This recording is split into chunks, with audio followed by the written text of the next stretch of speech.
welcome to the Great Girlfriends podcast, where we discuss life, love, laughter, and everything in between. I am your host, Brandis Daniel. I'm Sybil Lindsay. And we have here with us... Hi, Beauchamp. Yes, make music. We're in for such a treat. We're excited. We've been trying to make this happen for a very long time. All I'm going to tell you is, this is kind of feeling like my great husband that's coming. Yeah. It's been a long-awaited kind of moment.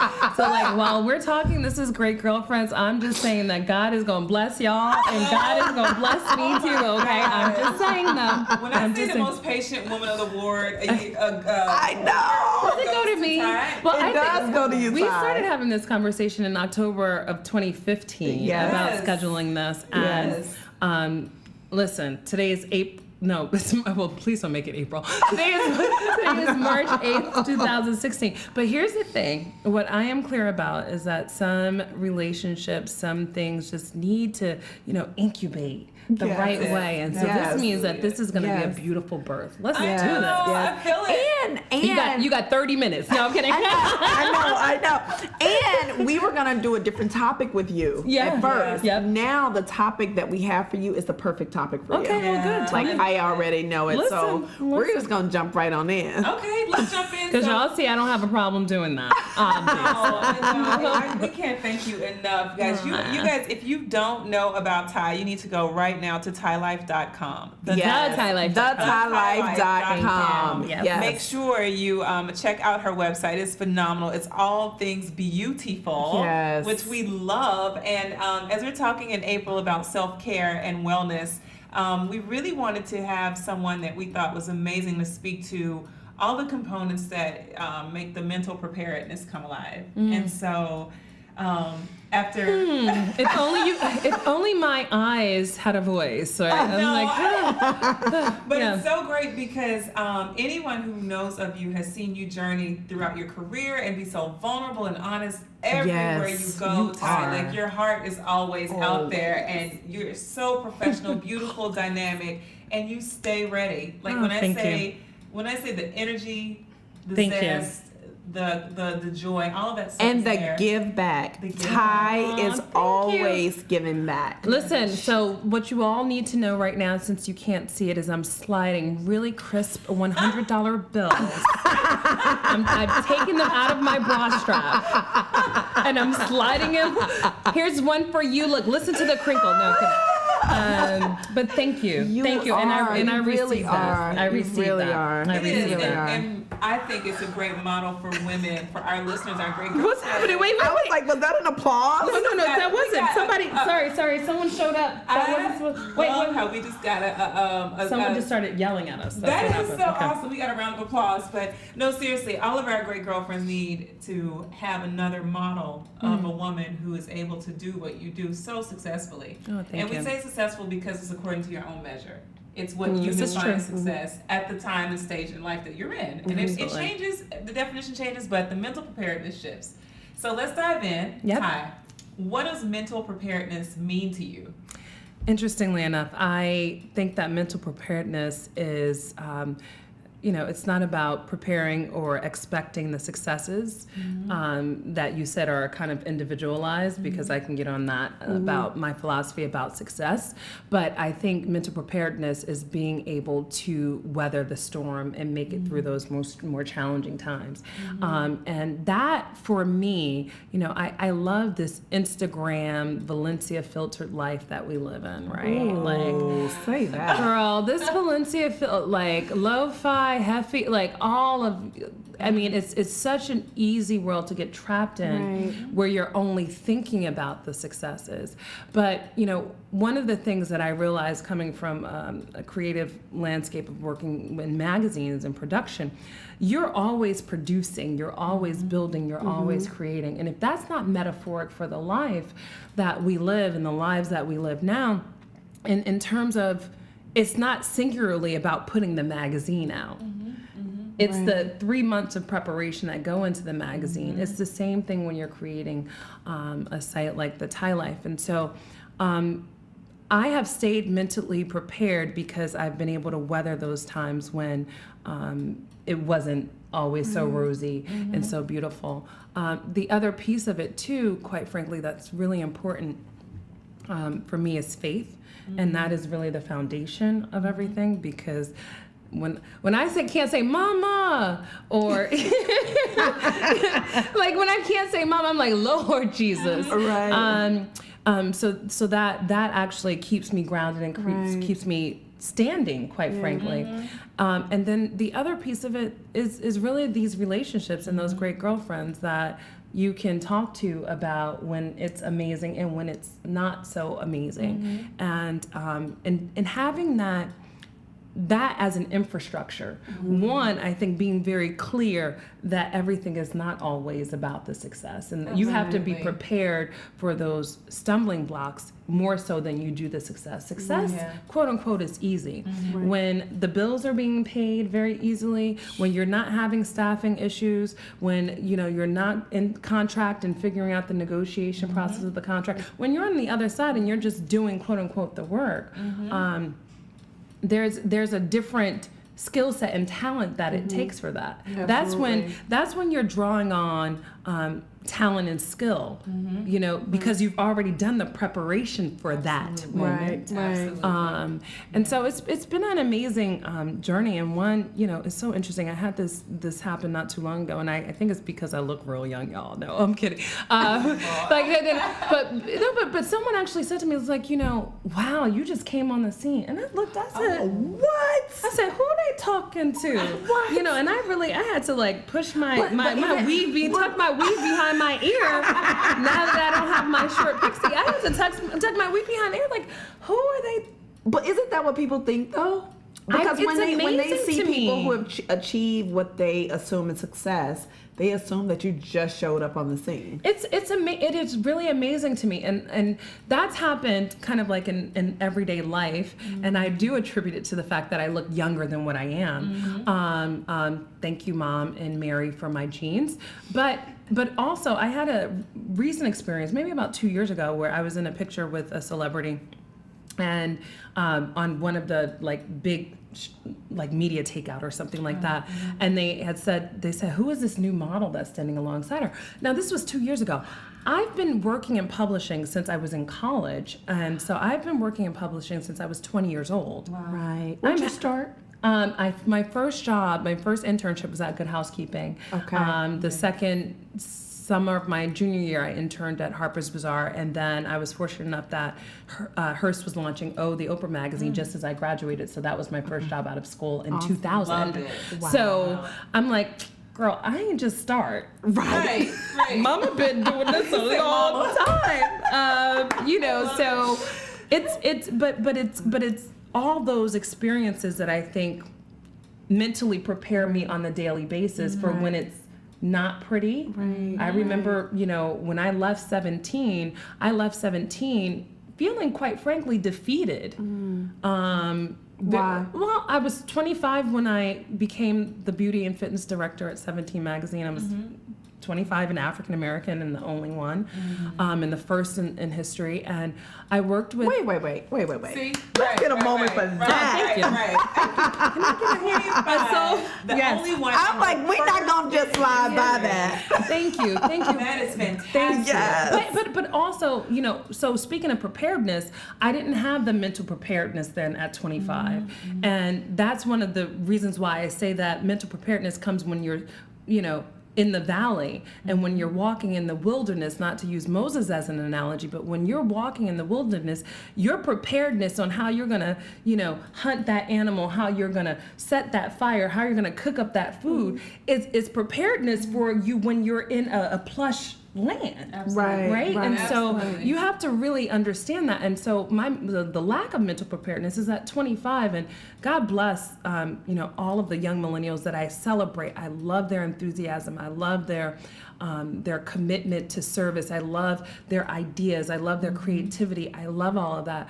But when I meet young people and they give me their business card and they're 23 and they say CEO and mogul, I said, huh? Because for me at 25, I wasn't, and everyone is not going to be a Sergi Bent, and have that opportunity to do that, because I did not know how to manage up at 25.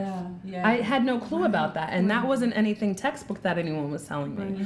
And so when I say I left feeling defeated, while I had the skills and the talent that you have to have in order to do anything well, I didn't have the mental preparedness to actually know how to execute that skill and talent. And I did it. I did a good job, but the mental preparedness wasn't there for me. And so that was something that I learned and continue to hone. Right now, as we speak, my bookkeeper just left this office. And you talk about mental preparedness. She's like, so this is all suspense, and I need you to go over these. And I'm like, Lord, mental preparedness, the great girlfriends knew. Wow. It is an evolving process. It's like whatever needs to happen in that moment. But how do you keep yourself ripe for these moments? Like, what are some of the things you do to stimulate yourself? So, interestingly enough, one thing is, like I said, you have your skill and your talent. I'm always trying to improve that and better. I was talking to a dear friend of mine, Jeff Johnson, this morning, and he was sharing with me his opportunity to fill in for Roland Martin on TV One, and Ricky and how he does all this stuff. And he's like, it keeps him fresh. One of the things that I think is really always important is that you have to be figuring out how to nurture those skills and talents and further develop them. So case in point, there are some times that I really am probably not up to you ladies I want to talk to, but sometimes like maybe I don't feel like going and talking to whomever. Or let me give this example. I'm going to my high school alma mater this Friday and speaking to the girls there. I look at all those opportunities as, not only me giving back, which I enjoy doing, but it keeps me quick on thinking on my feet. So that way when I am doing interviews or when I have the next audition for the next opportunity, that I'm able to do that. So I look for opportunity to develop and grow in each thing. And I think staying mentally prepared is when you know that there's a calling and a purpose on what you're meant to be doing. There is something innate that just kicks in, and it's the same thing. It's kind of like the opposite or the balance to what intuition is, or the sixth sense, when you feel like I shouldn't go here or I shouldn't do this. And when that speaks to you, if you know how to hear it, you won't do it. But on the flip, the mental preparedness is like, if you know that that's your purpose and it's aligned with your purpose, you have to be able to respond and react to it. Absolutely. So, I don't know. I mean, I don't know. I mean, I do think it has something to do with growing in wisdom. And I also think that my vulnerability and my willingness to be vulnerable helps me to see outside of myself at times, and it also helps people to see inside of me. And that's where I think that confluence just really kind of supports what I'm hoping is going to be some good stuff. It's going to be some great Lord, please. stuff. It's going to be some great stuff. Yes. Let me ask you this. You talked about some of, the wilderness and going through that. What experience is there a particular experience that you feel like defined what being mentally prepared for success? That moment that was like, okay, this moment right here prepared me for everything else that's coming my way. And usually that's our hardest moments, right? Yeah.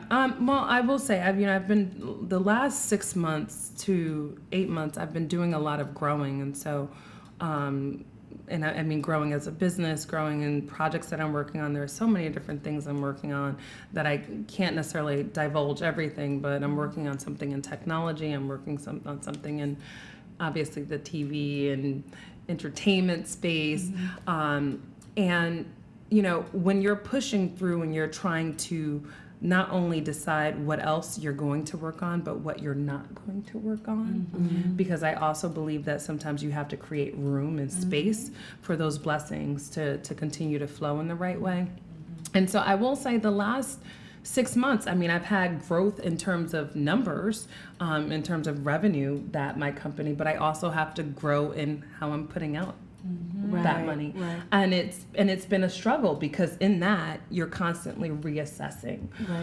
In terms of a defining moment for me, I will probably connect that to when I left publishing, when I left 17 and went to work in philanthropy with my mentor, Ray Chambers, and his family foundation, thinking that I was taking a year sabbatical from being in the creative space of being in, fashion, beauty, and publishing, only to really learn and deepen my understanding of the importance of leveraging every skill set, talent, vehicle that I have to empower people. So I thought I was going to consult and do this philanthropic work for a year and then come back and, be like, I'm back. I'm like, Fashion Week. And it changed my perspective and how I approached it entirely.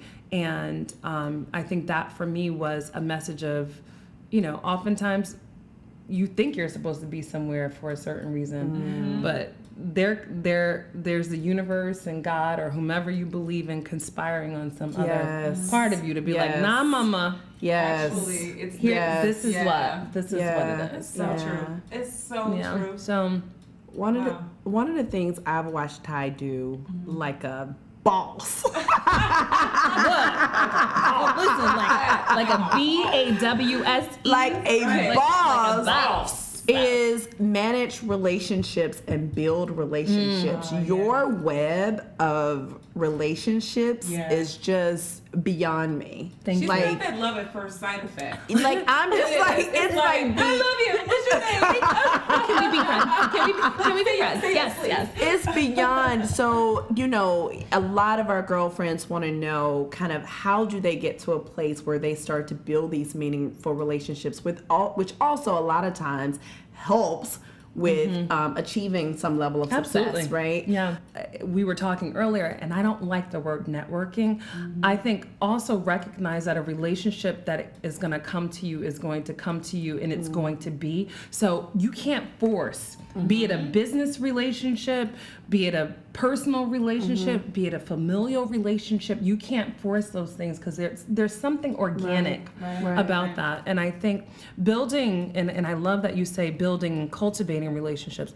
I'm thoughtful about the people that I want to connect with, not because I'm looking to gain something from them tangibly, but because I either think that there's an opportunity for me to learn. So that's the other thing when you're clear about relationships. It's not gimme. Right. There is really a desire, and so I think it's really important to connect with people. Right. And that's one of the things that I proudly have even in my bio. I have a natural and innate ability to connect with people. You do. And that is across the spectrum. Thank you. You have that. Thank That's you. A gift that you have. It is, and incredible. It completely is a gift. It's a gift. It completely is a gift. But with that, I use that gift, but for the desire and design really kind of engage meaningfully, because the same way we were saying look. I love my great girlfriends, and y'all great girlfriends that are listening, y'all take work. Right? No, sorry. They take work. They take work. Yes. And so with that being said, though, we're thoughtful about how many relationships we have because we know that we have to maintain them. So also recognize in business or in any part of your life, it takes maintenance. Yes. And so my thing is in being transparent, and also I have learned to not temper or inhibit my real feelings. I remember there was a time when you felt like you didn't want to be so seen, or you didn't want to necessarily be the outspoken Black woman, whatever it was. But once you step into really this is me. So if I'm thinking about Sybil or Brandis, I text you. And there's nothing wrong with that. And I think that that's a positive thing. So I think managing your relationships, and not to say managing, really requires authenticity. Yeah, absolutely. So and everybody is not going. you're not meant to do business with every single person in the room. Right. And you don't necessarily you're not. So like you go in and you're like looking at name tags and what company do they work for? And like, so in that, you're missing the opportunity to authentically connect with someone who might have an even stronger and more authentic connection with the person with the name tag you're laser focused on, but she's not even checking for you because you looking at her chest. Right. She's like, oh, girl. It's so true. What is she looking at? That's so true. Yeah. That's so true. Instead of just being you and being present and being willing to say, whoever I meet, like I'm embracing that person and looking forward to people miss that. I'm gonna say every time, many times, most times people miss that. Yeah. Because they're so, and we even you had a call with the person who was talking about how do I network, how do I meet people when I know I have an outcome in mind. Cut all of that agenda. It's too much. And just want to meet another great human. It's too much. And I want to be on Thai Life. How can I make that happen? It's too much. What is that? Like cut all of that. It's too much. Agendas. And I think it's so true. And it's like I want to tell all young people. And women, I mean, great girlfriends too, but I think about the young people. Like, your networking is not conducive to building relationships. Because even if you think of the sheer idea of what networking is, it's so calculated. Yeah. And relationships aren't calculated. And more now than ever in business, with 1,124 women launching businesses a day. Wow. Carla Harris just said this yesterday. Wow. The rate of women launching businesses, as women, we're typically more connected just even biologically and scientifically. Right. How are you going to only use something that's so, kind of like focused and like engineered to create relationships? And if you're talking about getting investment, people don't invest in ideas. Right. They invest in people every single day. What about when you have tried a particular thing and it has not worked out? Because we have a lot of great girlfriends that have business ideas, or they're putting on events or whatever, and they keep trying and it's not working. How do you maintain the mindset for success? So several things. I am not one of those people who, and I hope this is a great girlfriend thing to say and do, but it's being honest. But I don't. You meet a lot of people in entrepreneurship that say that they're passionate. I don't think that everyone is going to make a living from their passion. Right. I just don't believe that that's realistic. Right. I think that your purpose, you should be able to execute your purpose, and you should have an outlet for your passion. But one of the things that I learned actually sitting on a panel with Tiffany Aliche, who actually just contributed to something to the site, The Budgetnista, and Marvette Brito recently, is that you don't have a business until people are paying you to do what you do. That's number one. Real. Yes. And so somebody needs to write that down right now. And I mean that's a way for me to take stock as someone who's been an entrepreneur in business with a tax ID and some earnings for 10 years on March 26th of this year. If I'm not making money doing that I might need to reassess that piece of my business. Right. Because absolutely passion ain't enough to pay the water bill. So many people will say that too. They say you need to have a passion, but you also need to have in mind where you're going to make a profit. If you can't figure out where you're going to make a profit off of this thing that you so passionately desire to do and fulfill every day, that's supposed to take you to this life that's extraordinary beyond the life you're living, you won't get there. Yeah. And you won't get there. It's tough, and it's going to take you forever to get there. And people need to know, and I think be okay with pivoting. Yeah. That's a word. There ain't nothing like a pivot, girl. That is the simplest word. Is pivot. There's nothing. Talk about a pivot. Yeah. So listen. I'm all for that P word. Okay. Have to be willing and know when it's time to make pivots. Yeah. Know when it's not. It's not a failure. It's a pivot. And people, and I think sometimes it's hard for us to know inside ourselves when to pivot. That's why then those great girlfriends, and I don't mean just girlfriends that's like, yeah, girl, that looks good. I mean, you know, we talked about finances when we were at the Wealth Experience, and my best girlfriend, who has been my best friend since I was 12, since we were 12, and I'm the godmother to her 2 sons, is just like, well, Ty, I think, you know, you're investing all this money in the business, and I get it, but you're approaching 40. Oh, stupid! Did you? I was like, ooh. You really gonna try to level that for me? I was like, yeah, Yasmin, try again. Yeah.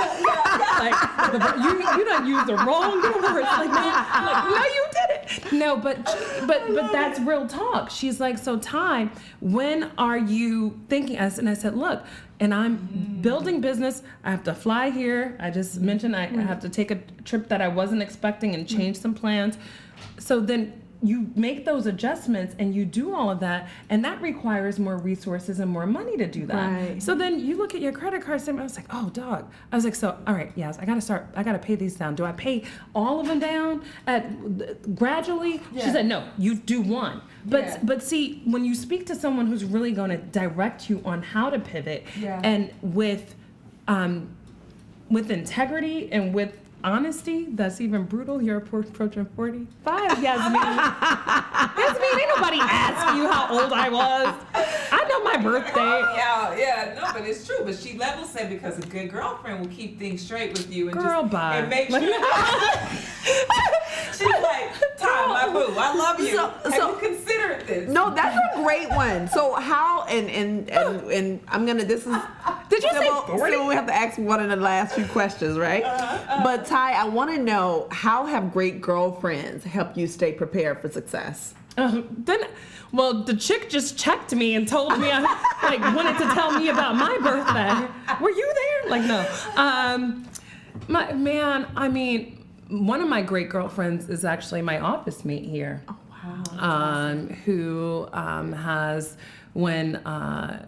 who kept me prepared when I outgrew the space of my apartment with 5 people in it, in a New York City apartment, and I thought I was gonna kill somebody. And she was like, we can share space. I was like, oh my God, great girlfriend, thanks for letting me have a home for me and my kids. Literally my team. So, and she's been an entrepreneur for 17 years. And she, you know, introduced me to my new bookkeeper. Like, there is a real sharing of resources and wisdom. And my great girlfriends, you know, when I'm doing a photo shoot, and because I am not a sample size and they work in fashion, they keep me prepared so I can do those shoots not have to spend excess money. Mm-hmm. So my great girlfriends prepare me in so many ways, but I must tell you, the best and not the least of the ways that they prepare me, my greatest girlfriends I pray with. Love it. And my other great girlfriends don't shy away from sending me the same encouraging messages that I often send others. Yeah, So I love that. Fantastic. Aww, this was amazing. Oh my goodness. And let me just tell y'all, don't y'all text me, don't you Instagram me, nothing about the F word. You can say the P word, which is pivot, but don't say the F word. Yasmin has already reminded me that I'm 38. Thank you very much. I don't need a great girlfriend for that case. Right. No. I love Leave it. that right on the podcast. Leave it there. Leave it there. We thank you. Thank thank you, you. Ty. Thank you This was so enough. perfect. Stop it. Y'all are so cute. Oh my The topic God, was so perfect everything. because, Ty, you are the epitome of staying prepared for success. Thank you. Period. Thank you. Point blank period. You Oh, really are. and the last piece of staying prepared for success is, listen, keep a toiletry bag packed and ready with all those midnight recovery from heels and all of that beauty stuff that you need. So when they say you got to get on a plane now, you do what? You get on that plane. That's right. That's right. I love it. I love it. It's phenomenal. Oh. Oh my gosh. So great, girlfriends. We are so grateful. Tais is just an amazing woman, and hopefully you grab something phenomenal from this episode. We want to thank our husbands. Yes. Thanks, Kwaku. That's right. Y'all better thank those husbands. Yes. Husbands. And our family and the kids. And all the great girlfriends around the world for being, trusting us for being your go-to source for everything life, love, and laughter. Yes. You can check us out on the website. Which is a newly launched website, by the way. It's thegreatgirlfriends.com. Yes, on Instagram. The Great Girlfriends. On Twitter. _great GFS. Facebook. The Great Girlfriends, and if you're not in our Facebook group, you need to go there now and get in our posting Facebook some group. Good stuff there too. We have like over 7,000 amazing women yes. there now. And love. We have like jumped in. It's been phenomenal. It's been amazing. Yes, and remember to post your questions, share with friends. Keep listening and keep being a great girlfriend. I'm Sybil. I'm Brandis. And I am Tais Beauchamp, who is just happy to be here at the table today. Yes, bye, ladies. Ciao. Ciao. Oh, yeah. No, Roll first.